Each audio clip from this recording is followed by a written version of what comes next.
Shalom, Bapak Ibu Saudara dikasihi dan diberkati oleh Tuhan. Jumpa kembali dengan saya, Pendeta Yusuf Panggo, di dalam program kita Bijaksana bersama Kitab Amsal.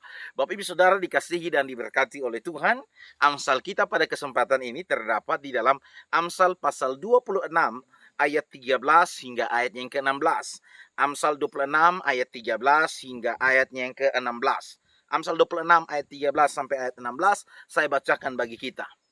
Berkatalah si pemalas, ada singa di jalan, ada singa di lorong. Seperti pintu berputar pada engselnya, demikianlah si pemalas di tempat tidurnya. Si pemalas mencelupkan tangannya ke dalam pinggan, tetapi ia terlalu lelah untuk mengembalikannya ke mulutnya. Si pemalas menganggap dirinya lebih bijak daripada 7 orang yang menjawab dengan bijaksana. Bapak Ibu Saudara dikasihi dan diberkati oleh Tuhan. Amsal kita hari ini mengajarkan kepada kita tentang ciri-ciri orang yang malas. Yang pertama, orang yang malas itu di ayat yang ke-13 berkata, berkatalah ia si pemalas, ada singa di jalan, ada singa di lorong. Orang yang pemalas itu yang pertama, Bapak Ibu Saudara, hidupnya itu terlalu banyak alasan. Catat baik-baik. Mau bekerja apapun, disuruh apapun, hidupnya penuh dengan alasan. Maka jujur itu ciri-ciri orang pemalas. Dan model seperti itu, kalau tidak berubah hidupnya hanya akan jadi beban bagi keluarga, beban mungkin bagi negara satu kali kelak. Jadi orang yang hidupnya itu penuh dengan banyak alasan. Ketika orang tua bilang, tolong buat ini, ma masih ini, saya masih buat ini, buat itu. Banyak alasan, jujur. Itu ciri orang pemalas. Sebagaimana di dalam Amsal 26 ayat 13 ini. Pada zaman dulu orang masih hidup ya bercocok tanam dalam pertanian, ya berkebun. Seharusnya orang yang rajin itu akan bangun pergi ke tanahnya, ke kebunnya, untuk dia kelola kebunnya, ya, supaya mendapatkan hasil dan dia bisa makan. Tetapi karena saking pemalasnya, orang pemalas ini beralasan sampai hal yang tidak masuk akal. Kenapa engkau tidak pergi berkebun? Dia akan beralasan, ada singa di jalan, ada singa di lorong. Dia beralasan bahwa nanti singa menerkamnya, maka lebih baik dia memilih ada di rumah dan tidak pergi ke kebunnya untuk mengelola tanahnya. Nah, artinya dari sini kita belajar pada kita manusia modern saat ini.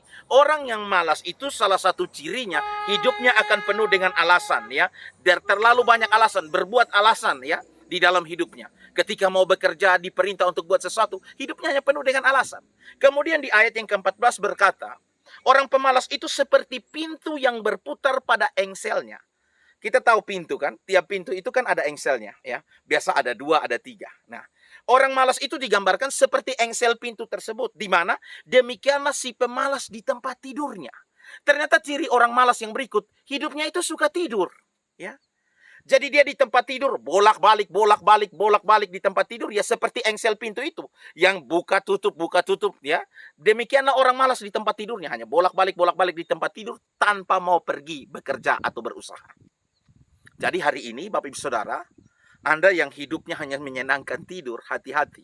Jangan sampai kemiskinan datang menerpa hidupmu. Ya. Firman Tuhan berkata bahwa mengantuk sebentar lagi, melipat tangan sebentar lagi, tinggal tidur sebentar, maka datanglah kemiskinan kepadamu seperti penyerbu. Ya. Kemiskinan bisa datang tiba-tiba. Ya, Amsal mengajarkan kepada kita tips hari ini. Ciri orang pemalas dan mau supaya Anda hidupmu itu penuh dengan, ya, hidupmu jadi beban, ya, hidupmu itu terikat dengan berbagai macam kesusahan, kemiskinan, masalah finansial, perbanyak tidurmu, tidak usah bekerja. Pasti engkau OTW miskin. Itu kata firman Tuhan.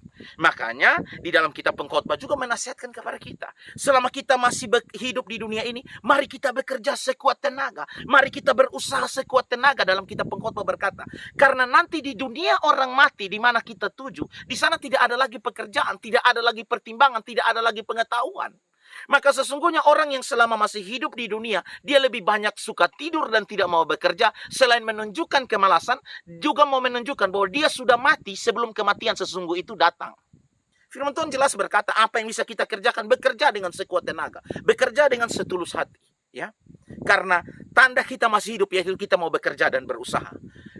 Selain dikatakan bahwa orang malas itu seperti pintu yang berputar pada engselnya, demikianlah si pemalas di tempat tidurnya hanya bolak-balik, tidak pernah mau bangun untuk pergi ke tempat kerjanya. Demikian juga dikatakan ayat 15, si pemalas mencelupkan tangannya ke dalam pinggang, kepada pinggan, ya, ke dalam pinggan. Pinggan itu seperti mungkin rantang, ya, atau mungkin seperti ember kecil. Demikianlah si pemalas memasukkan tangannya ke dalam pinggang untuk angkat tangannya itu kembali, sudah enggan, berat sekali. Orang pemalas itu dia akan sulit sekali disuruh bergerak, bekerja, berusaha. Itu ciri-ciri pemalas. Dan yang terakhir ayat yang ke-16 berkata, ciri orang pemalas yaitu si pemalas menganggap dirinya lebih bijak. Omong dengan orang pemalas tuh ketika kita bicara, dia anggap dirinya paling pintar. Kita kasih nasihat, dia akan berkata, sonde, dia harus begini. Dia menganggap dirinya lebih bijak, lebih pintar.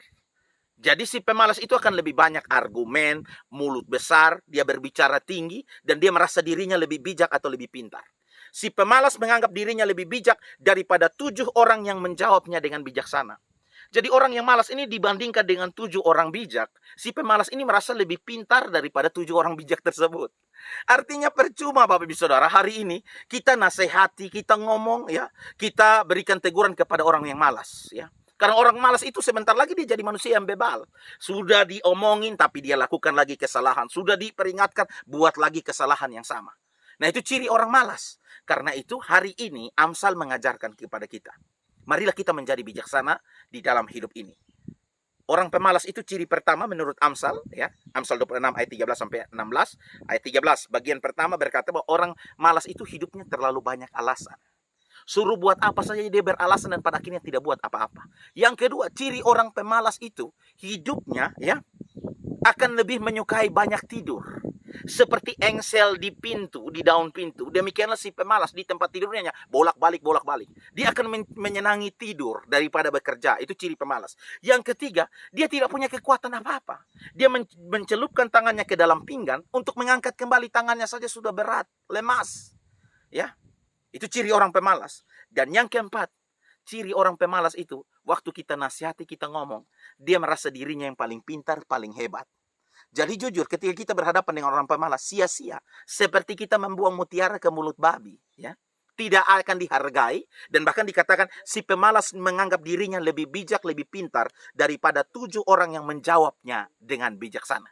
Mari Bapak Ibu Saudara, kita menjadi orang Kristen yang ya bijaksana dalam hidup. Jangan jadi pemalas. Selama kita masih hidup, marilah bekerja, berusaha supaya hidup kita jangan jadi beban bagi keluarga, jangan jadi beban bagi negara pada akhirnya. Ya, justru hidup kita menjadi berkat. Dengan kita bekerja, ada penghasilan, kita bisa tolong keluarga kita bisa mungkin ya berbagi berkat dengan orang tua kita bisa mengurus orang tua kita dengan baik karena kita bekerja, ada penghasilan dan kita bisa jadi berkat dan bukan menjadi beban di dalam keluarga. Jadilah orang Kristen yang tidak pemalas dan jangan sampai kemalasan itu menunjukkan engkau sudah mati sebelum kematian itu sesungguhnya datang kepada hidupmu. Marilah kita menjadi berkat Bapak Ibu Saudara dengan bekerja dan berusaha. Tuhan Yesus menolong, menyertai dan memberkati kita semua.